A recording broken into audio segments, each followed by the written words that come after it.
Police করবার জন্য সেখান থেকে ফেরার সময় ইন্দিরা গান্ধী তার পকেটে একটা প্রেসক্রিপশন ঢুকিয়ে দিলেন। শেখ মুজিব সাহেব সেই প্রেসক্রিপশন নিয়ে বাংলাদেশে আসলেন।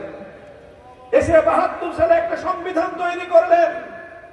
সেই সংবিধানে ভারতীয় সংবিধানের মূল নীতিগুলোকে কপি করে এনে বাংলাদেশের সংবিধানে পেশ করে দেওয়া হলো।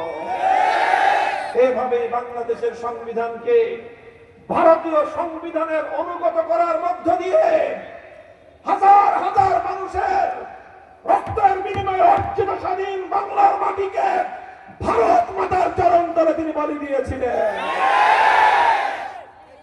এভাবেই বাংলাদেশের মানুষ আবার বঞ্চনার শিকার হলো। একবার ১৯০৫ সালে বঙ্গভঙ্গ করে স্বপ্ন বাস্তবায়ন করতে পারে নাই। আরেকবার ১৯৪৭ সালে দেশ বিভক্ত করে কোরআনী শাসন পায় নাই।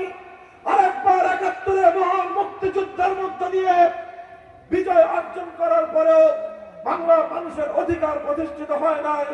বাংলার মানুষ সত্যিকার স্বাধীনতার স্বাদ খুঁজে পায় নাই, বরং স্বাধীনতা পরবর্তী বাংলাদেশকে ভারতের কাছে বিক্রি করে দেওয়া হয়েছিল।